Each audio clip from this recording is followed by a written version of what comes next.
classic Splatterhouse was known for one thing, and its title should give you a clue.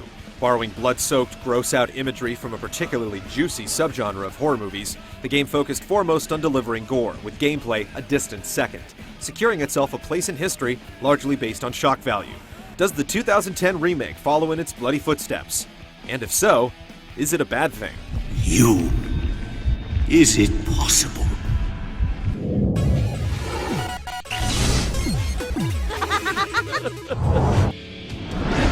What the fuck is going on? Thanks to a mad professor getting all necromantic with his girlfriend Jen, a mild-mannered metalhead named Rick finds himself bleeding all over the floor of a creepy mansion. After accepting an unholy alliance with an evil mask, Rick turns into a hulking mass of muscle in pure rage, ready to tear some demonic fiends a new one and get back his girl.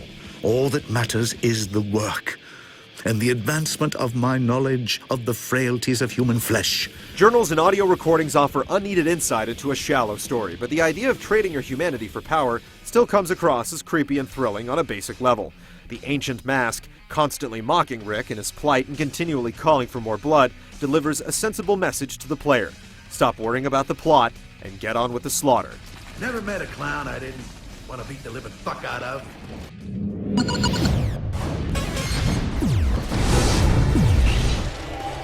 Okay, you raggedy little fucker. Let's see what you're made of. Once the mask is glued to your face, Splatterhouse leads you through doors and dimensional portals to twisted environments inhabited by demons and dead things that you'll tear apart with your bare hands and whatever weapons you manage to get your mitts on. You'll sometimes have to run and jump through hoops to find more blood to spill, including some side-scrolling sections styled after the original games that are more novel than fun, but it's rare that you'll go very long without committing an act of horrifying violence. Beating hideous creatures to death is what the game is all about. Your alternative to the story, Survival Mode, focuses exclusively on the fighting. With the game's other elements feeling way underdeveloped in comparison, this turns out to be a pretty good idea. The journey from one freakish dimension to another is a little disjointed, with environments like a ruined cityscape seemingly tossed in at random. Many areas struggle to provide real defining moments. You'll feel as if you're being dragged by the arm from arena to arena, none of which exhibit any meaningful sense of place. Splatterhouse's idea of pacing involves ghostly barriers that block your progress until you kill everything in sight, or else dispatch a few enemies in a specific gruesome way. Sequences where you jump to highlighted platforms are overly difficult due to poor controls and bad angles. Indeed, anytime the game strays from face smashing, things take a dip for the worse. Apart from a few entertaining boss battles and some genuinely shocking scenes, Splatterhouse feels like one long 8-hour slog. Shadow over Arkham rocks through the solar eclipse. Tell me you got backstage passes too, and I'll marry you right now.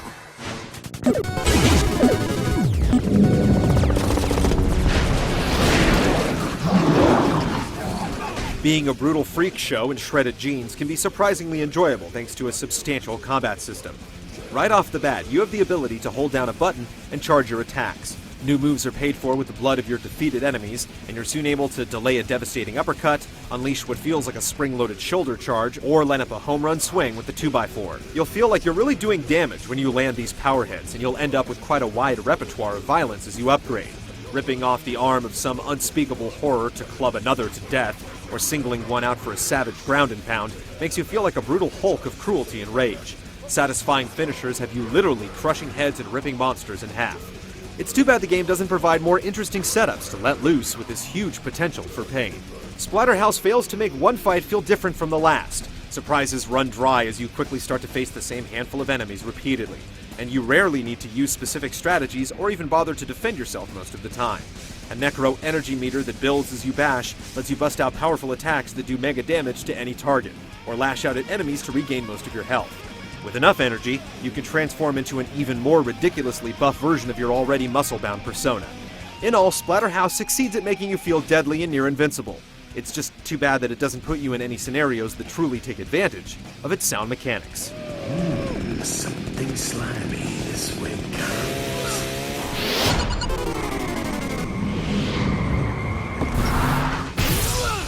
Yeah! Sometimes it looks nice, other times it looks awful. Either way, it won't take you long to realize that the name fits the game. There's blood everywhere in Splatterhouse. Appropriately gross sound effects accompany the carnage and the extremely graphic finishers, although there are only so many of these pre-programmed kills, and their impact diminishes with repetition. Plus, there are some things you might not want to see more than once. Splatterhouse often looks fine at a glance, but the presentation doesn't withstand close scrutiny. Load times can drag, and things get twitchy and choppy from time to time. Helping to balance out the bad are the entertaining voice of the mask whispering disgusting somethings in your ear, a solid heavy metal soundtrack, and sexy photos of Rick's girlfriend Jen that serve as the game's artificial, value-extending collectibles. My hero. Come here and get your reward. Sure, it's tasteless and more than a little creepy, but a bloody chunk of horror is routinely served with a slice of cheesecake for good reason. What's good for B movies is good for B games. You want to come with me to the West Mansion? Splatterhouse successfully exploits its grisly horror aesthetic by linking it to aggressive and cathartic gameplay, but fails to build a genuinely good game around the central idea. Copious amounts of blood and gore manage to obscure some of its failings, but never enough to allow you to fully ignore them. The resulting experience can provide some cheap thrills, but it's hard to recommend it wholeheartedly. Until Jen's back safe in your arms, you're mine.